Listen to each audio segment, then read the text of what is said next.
말씀이 우리와 함께 날마다 만나는 성경 통독 일기 마카베오기 상권 7장에서 9장입니다. 7장 데메트리오스 1세가 왕위에 오르다. 151년에 셀레우코스의 아들 데메트리오스가 로마에서 빠져나와 얼마 되지 않는 병사들과 함께 바닷가 성읍으로 가 그곳에서 왕위에 올랐다.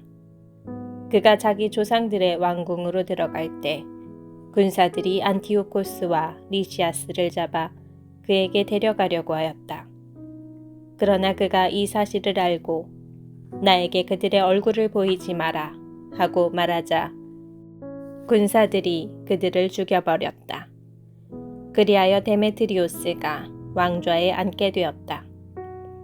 이스라엘에서 무도한 자들과 사악한 자들이 모두 그에게로 갔는데 대사제직을 탐내는 알키모스가 그들을 이끌고 있었다. 그들은 임금에게 백성을 고발하며 이렇게 말하였다.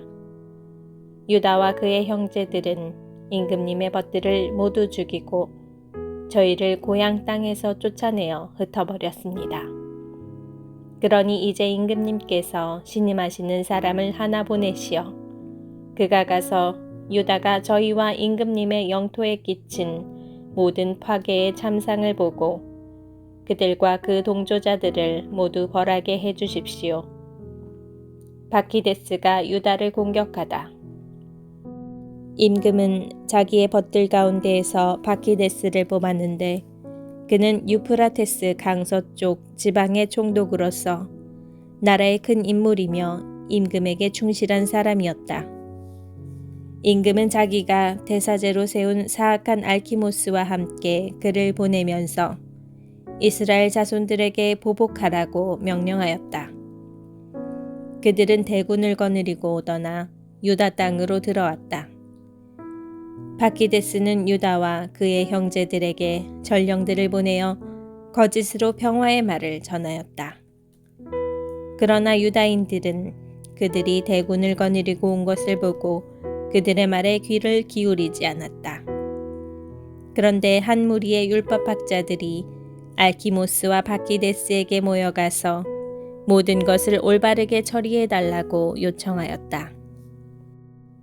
이스라엘 자손들 가운데에서 처음으로 그들과 평화를 모색한 사람들이 바로 이 하시드인들이다. 그들은 아론의 후손인 사제 한 사람이 군대와 함께 왔으니 그가 우리를 해칠 리 없다고 생각하였던 것이다. 알키모스는 그들에게 평화의 말을 건네며 우리는 당신들에게도 또 당신들의 벗들에게도 아무런 해를 끼치지 않겠습니다. 하고 맹세하였다. 그래서 그들은 알키모스를 믿었으나 알키모스는 그들 가운데 60명을 붙잡아 단 하루에 죽여버렸다. 이는 기록된 말씀 그대로였다. 당신께 충실한 이들의 살과 피가 예루살렘 주변에 쏟아졌어도 그들을 묻어줄 사람이 아무도 없습니다. 그러자 온 백성이 그들 때문에 두려움과 전율에 사로잡혀 이렇게 말하였다. 저들에게는 진실도 공정도 없다. 저들은 자기들이 한 협약과 서약까지 어겼다. 바키데스는 예루살렘을 떠나 벳차잇에 진을 쳤다. 그는 병사들을 보내어 자기에게 넘어온 많은 이탈자들과 일부 백성을 잡아 죽이고 큰 우물에 던져버렸다. 그러고 나서 이 고장을 알키모스에게 맡긴 다음 그를 도울 군대를 남겨두고 임금에게 돌아갔다. 알키모스가 대사제직을 지키려고 안간 힘을 쓰자 동족을 괴롭히는 자들이 모두 그에게 모여들었다. 그들은 유다 땅을 장악하고 이스라엘에 큰 타격을 입혔다. 유다는 알키모스와 그의 일당이 이스라엘 자손들에게 저지르는 온갖 악행을 보았다. 그것은 이민족들이 저지른 것보다 더 심하였다. 그래서 유다는 온 유다 영토를 두루 다니면서 이탈자들에게 보복하고 그들이 이 지방을 돌아다니지 못하게 하였다. 알키모스는 유다와 그의 군사들이 점점 강해지는 것을 보고 그들에게 맞설 수 없음을 깨달았다. 그래서 그는 임금에게 가서 그들을 두고 악의에 찬 고발을 하였다. 니카노르가 유다 땅으로 파견되다. 임금은 자기의 훌륭한 장수들 가운데 하나인 니카노르를 보내며 이스라엘 백성을 멸망시켜버리라고 명령하였다. 니카노르는 이스라엘을 미워하고 싫어하는 자였다. 그리하여 그는 대군을 이끌고 예루살렘으로 들어가 유다와 그의 형제들에게 거짓으로 평화의 말을 전하였다. 우리 싸우지 맙시다. 나는 당신들과 평화롭게 만나기 위하여 병사 몇 명만 데리고 가겠습니다. 그리하여 니카노르가 유다에게 가서 서로 평화롭게 인사하였다. 그러나 적들은 유다를 납치해 갈 준비를 하고 있었다. 유다는 니카노르가 속임수를 뿜고 자기에게 왔다는 사실을 알고 그가 두려워 다시는 그를 만나려고 하지 않았다. 니카노르도 자기 계획이 탄로난 것을 알고 가파르 살라마 부근으로 나가 유다에게 맞서 싸웠다. 니카노르 편에서 병사 500명가량이 죽고 나머지는 다윗 성으로 달아났다. 이러한 일이 있은 뒤에 니카노르는 시온산으로 올라갔다. 몇몇 사제들이 성소에서 나와 백성의 원로 몇 사람과 함께 그에게 평화롭게 인사하고 임금을 위하여 바치는 번제물을 보여주었다. 그러나 그는 그들을 비웃고 놀리고 모욕하면서 거만하게 말하였다. 그러고 나서 화를 내며 맹세하였다. 만일 유다와 그의 군대를 당장 내 손에 넘겨주지 않으면 내가 무사히 돌아올 때에 이 집을 불태워버리겠다. 그러고는 더 크게 화를 내며 나갔다. 사제들은 안으로 들어가 제단과 성전 앞에 서서 울며 말하였다. 당신께서는 이 집을 선택하시어 당신의 이름으로 불리고 당신 백성이 기도하고 간청하는 집이 되게 하셨습니다. 저자와 그 군대에게 원수를 갚으시고 저들을 칼로 쓰러뜨려 주십시오. 저들이 저지른 불경을 잊지 마시고 저들을 그대로 두지 마십시오. 유다인들이 니카노르를 무찌르다. 니카노르가 예루살렘에서 나와 벳호론의 진을 치자 시리아 군대가 그와 합류하였다. 유다도 병사 3,000명과 함께 하다사의 진을 쳤다. 그러고 나서 이렇게 기도하였다. 임금이 보낸 자들이 불경을 저질렀을 때 당신의 천사가 나와서 그들 가운데 18만 5천 명을 쳐 죽였습니다. 오늘도 저희 앞에서 저 군대를 치시어 니카노르가 당신 성소를 두고 악한 말을 하였음을 살아남은 자들이 알게 하시고 그의 악행에 따라 그를 심판하여 주십시오. 아다르달 14날에 양쪽 군대가 맞서 싸웠는데 니카노르의 군대가 패배하고 니카노르 자신은 그 전투에서 가장 먼저 쓰러졌다. 니카노르가 쓰러진 것을 본 그의 군대는 무기를 내던지고 달아났다. 유다인들은 신호나팔을 불며 그들을 뒤쫓아 하다사에서 가자라에 이르기까지 하룻길을 추격하였다.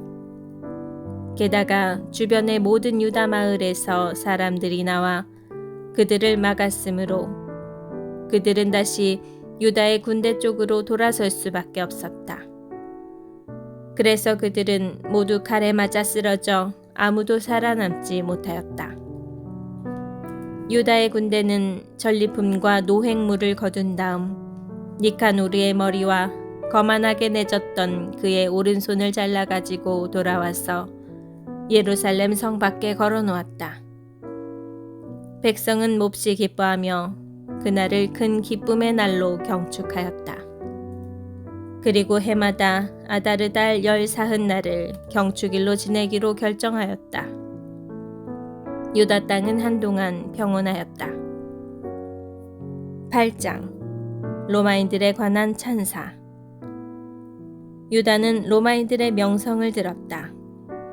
그들은 대단히 강력하면서도 저희 편에 서는 이들은 누구에게나 호의를 베풀고 저희에게 다가오는 이들은 누구와도 우호 관계를 맺는다는 것이었다. 그들은 정말 대단히 강하다는 것이었다. 유다는 또 그들이 갈리아인들과 용감하게 싸워 그들을 정복하고 조공을 바치게 하였으며 에스파냐 지방에서 그곳의 은광과 금광을 점령하려고 싸웠다는 이야기도 들었다. 로마인들은 그 지방이 아주 멀리 떨어진 곳이었지만 계획대로 끈기 있게 그곳을 모두 장악하였다. 그리고 세상 끝에서 쳐들어온 임금들을 무찌르고 그들에게 큰 타격을 입혔다. 다른 임금들은 그들에게 해마다 조공을 바쳤다.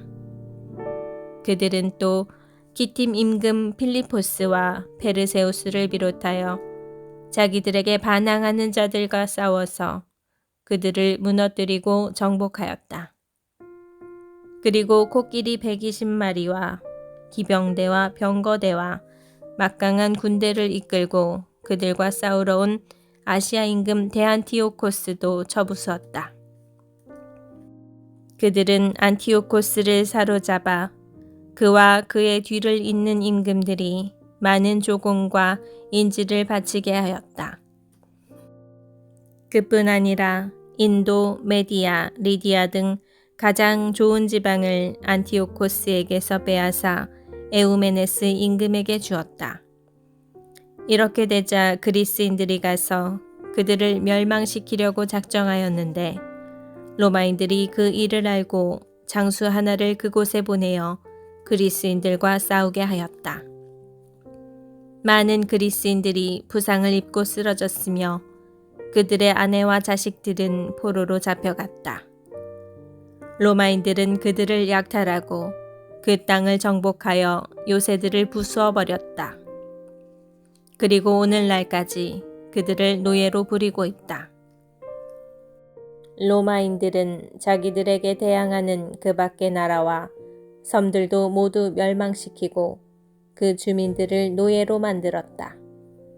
그러나 자기들의 벗들이나 자기들에게 의지하는 이들과는 우호 관계를 유지하였다. 로마인들이 이렇게 멀고 가까운 곳에 임금들을 정복하니 그들의 이름을 듣는 이는 누구나 그들을 두려워하였다. 그들이 도와서 임금으로 만들려고 작정하기만 하면 누구든지 임금이 되었고 그들이 작정하기만 하면 누구든지 물러나게 되었다.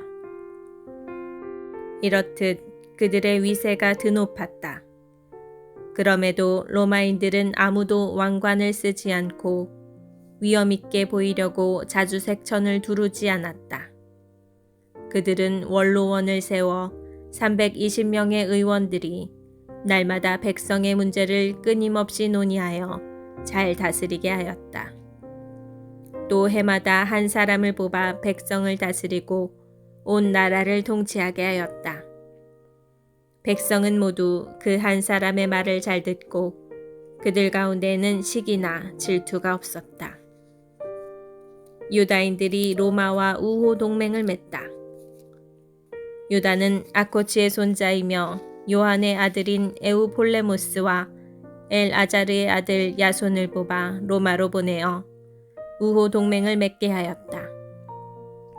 그리스인들의 왕국이 이스라엘인들을 완전히 노예로 부리는 것을 보고 그 멍에에서 벗어나려는 것이었다. 그들은 아주 긴 여행 끝에 로마에 도착하여 원로원으로 들어가 이렇게 말하였다.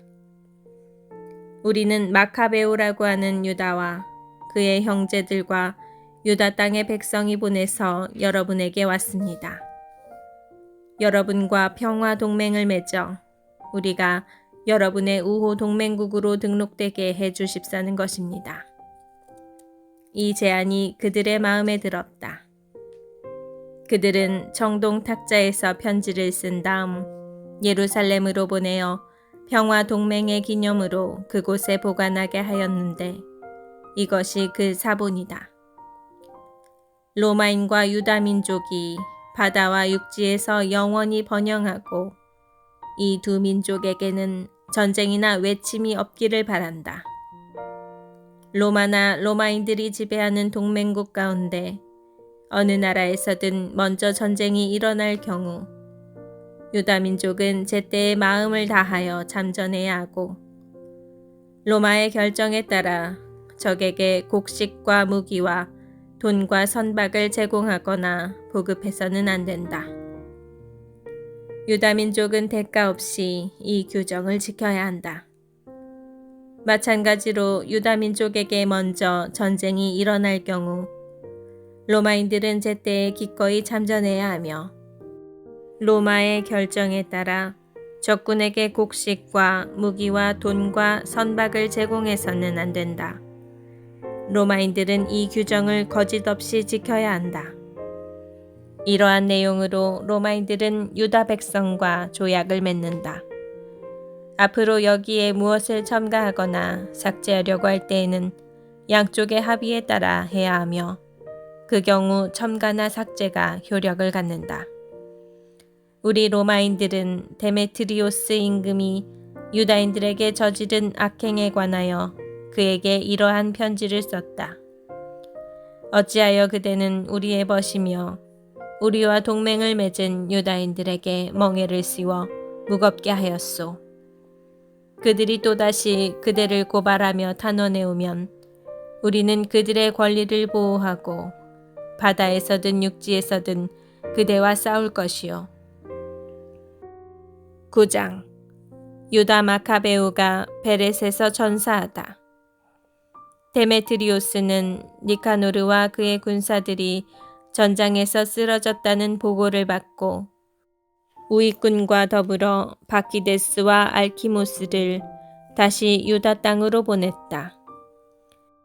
그들은 길갈로 가는 길로 행군하여 아르벨라의 메살롯을 향하여 진을 치고 그곳을 점령하여 많은 사람을 죽였다. 152년 첫째 달에 그들은 예루살렘을 향하여 진을 쳤다가 보병 2만과 기병 2천을 거느리고 그곳을 떠나 베렛으로 행군하였다. 그때 유다는 이미 정병 3천을 이끌고 엘라사에 진을 치고 있었다. 그런데 그들은 적군의 수가 많은 것을 보고 몹시 두려워하여 많은 병사가 진지를 이탈하고 800명만 남았다. 유다는 싸움이 임박하였는데 자기 군대가 흩어지는 것을 보고 군사들을 다시 모을 시간이 없었기 때문에 마음이 무너져 내렸다. 그는 낙담하였지만 일어나 적들을 치러 올라가자. 우리는 그들을 대적할 수 있을 것이다 하고 남은 이들에게 말하였다. 그러자 그들이 유다를 말리며 말하였다. 우리는 그럴 힘이 없습니다. 그러니 지금은 우리의 목숨을 구하고 나중에 우리 동포들과 함께 다시 와서 싸웁시다. 우리는 수가 적습니다. 그러나 유다는 이렇게 말하였다. 저들 앞에서 달아나다니 그런 일이 있어서는 안 된다. 우리에게 죽어야 할 때가 닥쳤다면 동포들을 위해서 용감하게 죽어 우리의 명예에 오점을 남기지 말자. 그때의 적군이 진지를 떠나 유다인들과 맞섰다. 적의 기병대는 두 편으로 나뉘었는데 투석병들과 궁수들이 군대의 선봉에 서고 강력한 돌격대도 모두 앞에 나섰다. 바키데스는 우익군에 있었다. 적의 양전열이 나팔을 불며 진격해오자 유다의 병사들도 나팔을 불었다. 양쪽 군대에서 터지는 함성으로 땅이 흔들리고 전투는 아침부터 저녁까지 계속되었다. 유다는 바키데스와 그 군대의 주력 부대가 오른쪽에 있는 것을 보고 담력과 용기가 있는 모든 군사와 함께 진격하여 적군의 오른쪽 부대를 무너뜨리고 아스돗 산까지 그들을 추격하였다. 좌익군은 우익군이 무너진 것을 보고 발길을 돌려 유다와 그의 병사들을 바싹 뒤쫓았다. 싸움이 치열해지는 가운데 여기저기에서 많은 이가 부상을 입고 쓰러졌다. 유다도 쓰러졌다. 그러자 남은 병사들이 달아났다. 요나탄과 시몬은 자기들의 형제 유다의 주검을 거두어 모데인에 있는 조상들의 무덤에 묻고 그의 죽음을 애도하였다. 온 이스라엘도 크게 통곡하고 여러 날을 슬퍼하며 이렇게 말하였다. 이스라엘을 구한 분이, 그 용맹한 분이 어쩌다 쓰러졌는가. 유다의 나머지 행적과 그가 이끈 전쟁과 그의 용맹, 그리고 그의 위대함에 관한 이야기는 너무 많아 다 기록할 수가 없다. 요나탄이 유다의 후계자가 되다. 유다가 죽은 뒤 온 이스라엘 영토에서는 무도한 자들이 머리를 지켜들고 불의를 일삼는 자들이 모두 일어섰다. 더구나 그때 큰 기근까지 들어 온 지방이 그들에게 넘어가고 말았다. 바키데스는 사악한 자들을 뽑아 온 지방을 다스리게 하였다. 그들이 유다의 벗들을 샅샅이 찾아내어 바키데스에게 끌고 가자 바키데스는 그들에게 보복하고 그들을 웃음거리로 만들었다. 그것은 이스라엘의 예언자가 끊긴 이래 일찍이 없었던 큰 재난이었다. 유다의 벗들이 모두 모여 요나탄에게 말하였다. 당신의 형 유다가 죽은 뒤로는 적들과 바키데스와 우리 민족을 미워하는 자들에게 유다처럼 맞설 만한 사람이 없습니다. 그래서 오늘 우리는 그의 후계자로 당신을 뽑아 우리의 지도자로 삼고 우리의 전쟁을 지휘하게 하였습니다. 그때부터 요나탄은 지휘권을 받아 자기 형 유다의 후계자가 되었다. 요나탄과 바키데스의 전투. 바키데스는 이 사실을 알고 요나탄을 죽이려 하였다. 그러나 요나탄과 그의 형 시몬과 그의 모든 군사는 그것을 알고 드코와 광야로 달아나 아스파르 못가에 진을 쳤다. 바키데스도 안식일에 그 사실을 알고서 전군을 이끌고 요르단을 건넜다. 요나탄은 보급대의 책임자인 형 요한을 보내어 자기의 벗들인 나바테아인들에게 많은 양의 짐을 맡아달라고 부탁하였다. 그런데 메드바의 얀브리 자손들이 나와 요한을 붙잡고 그가 가진 모든 것도 함께 빼앗아가 버렸다. 이러한 일이 있은 뒤 사람들이 요나탄과 그의 형 시몬에게 보고하였다. 얀브리의 자손들이 큰 혼인잔치를 벌이는데 가나안 대귀족의 딸인 신부를 데리고 큰 대열을 지어 나다밧에 싸우고 있습니다. 그들은 자기들의 형 요한의 참혹한 죽음을 생각하며 산으로 올라가서 매복하였다. 그들이 눈을 들어보니 많은 짐을 진 소란스러운 행렬이 오는데 신랑과 그의 벗들과 형제들이 그 행렬을 맞이하러 손북을 치는 사람들과 악대와 무기를 든 많은 사람을 거느리고 나왔다. 그때 요나탄 형제가 매복해 있던 자리에서 나가 그들을 죽였다. 많은 사람이 부상을 입어 쓰러지고 살아남은 자들은 산으로 달아났다. 요나탄 형제는 그들의 물건을 모두 차지하였다. 그리하여 혼인잔치는 슬픔으로 변하고 그들의 악대 소리는 통곡으로 변하였다. 이렇게 요나탄 형제는 형의 참혹한 죽음을 복수하고 나서 요르단 습지로 돌아갔다. 보고를 받은 바키데스는 안식일에 큰 군대를 거느리고 요르단 강가로 나갔다. 그때 요나탄이 자기 군사들에게 말하였다. 일어나 우리의 목숨을 위하여 싸우자. 정녕 오늘은 어제와도 그제와도 같지 않다. 지금 우리는 앞뒤로 싸워야 한다. 이쪽은 요르단 강물이, 저쪽은 습지와 덤불이 가로막아 비켜나갈 곳이 없다.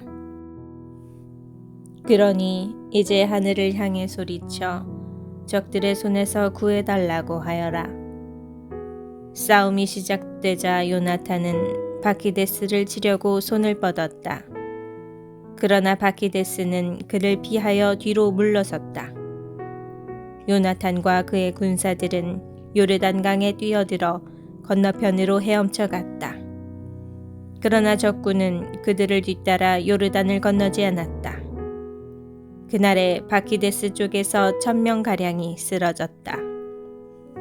바키데스는 예루살렘으로 돌아와 유다에 있는 성읍들, 곧 예리코의 요새와 엠마오 벳호론, 베텔, 팀나, 파라톤, 테폰을 높은 성벽과 성문과 빗장으로 튼튼하게 하였다. 그러고 나서 이스라엘을 괴롭히려고 그곳에 수비대를 배치하였다. 또한 그는 벳추르 성읍과 가자라와 예루살렘 성체를 튼튼하게 한 뒤 군대를 배치하고 양식을 쌓아두었다. 그리고 그 지방 지도자들의 아들들을 인질로 잡아다가 예루살렘 성체의 감옥에 가두었다. 알키무스가 죽다. 153년 둘째 달에 알키무스는 성소 안뜰의 벽을 헐어버리라고 명령하였다. 예언자들의 업적까지 없애버리려는 것이었다. 그리하여 그것을 헐기 시작하였다. 그때 알키무스가 갑자기 쓰러져 작업이 중단되었다. 그는 입이 막히고 굳어져 더 이상 말 한마디 못하고 집안일에 관해서조차 지시를 내릴 수 없게 되었다. 마침내 알키무스는 큰 고통 속에서 죽어갔다. 알키무스가 이렇게 죽는 것을 보고 바키데스는 임금에게 돌아갔다. 그리하여 2해 동안 유다 땅이 평온하였다. 바키데스가 벳바시에서 패배하고 유다를 떠나다. 무도한 자들이 모두 모여 논의하며 이렇게 말하였다. 지금 요나탄과 그의 군사들은 평온하고 안전하게 지내고 있어. 그러니 이제 우리가 바키데스를 다시 끌어들여 그가 저들을 하룻밤 사이에 모두 잡아가게 합시다. 그러고 나서 그들은 바키데스에게 가서 함께 모의하였다. 바키데스는 대군을 이끌고 떠나면서 유다에 있는 모든 동맹자에게 비밀리에 편지를 보내어 요나탄과 그의 군사들을 다 잡으라고 하였다. 그러나 그들의 음모가 알려져 실패하였다. 그러자 요나탄과 그의 군사들은 이 악행을 주도한 유다 지방 사람들을 50명가량 잡아 죽였다. 요나탄은 시몬과 자기 군사들과 함께 광야에 있는 벳바시로 나갔다. 그는 그 성읍의 허물어진 데를 고치고 그곳을 견고하게 하였다. 이를 안 바키데스는 모든 군대를 소집하고 유다 땅의 동조자들에게도 명령을 내렸다. 그는 진군하여 벳바시를 향하여 진을 치고 여러 날 그곳을 치면서 공격 기구들을 만들었다. 요나탄은 그 성읍에 형 시몬을 남겨두고 성 밖으로 나갔다. 그때 그는 몇 사람만 데리고 가서 오도메라와 그의 형제들 그리고 수경지에 있는 바시론의 자손들을 쳤다. 그들도 공격하기 시작하며 병력을 이끌고 올라갔다. 그 틈에 시몬과 그의 군사들이 성읍에서 나와 공격 기구들을 불살라버리고 바키데스와 싸웠다. 마침내 바키데스가 무너졌다. 그는 자기의 원정 계획이 허사로 돌아가자 크게 낙담하였다. 그래서 이 지방으로 진격하기를 권유한 무도한 자들에게 몹시 화를 내며 그들을 많이 죽였다. 그러고 나서 자기 나라에 돌아가기로 작정하였다. 요나탄은 그 사실을 알고 그에게 사절을 보내어 화친을 맺고 포로들을 넘겨달라고 하였다. 바키데스는 이를 받아들여 그의 말대로 하였다. 그는 일생 동안 내내 요나탄을 해치려 하지 않겠다고 맹세하고 전에 유다 땅에서 잡아간 포로들을 요나탄에게 넘겨주었다. 그 뒤에 바키데스는 자기 나라에 돌아가서 다시는 유다인들의 땅에 들어오지 않았다. 드디어 이스라엘에서 전쟁이 멈추었다. 미크마스의 자리를 잡고 백성을 다스리기 시작한 요나탄은 이스라엘에서 사악한 자들을 없애버렸다.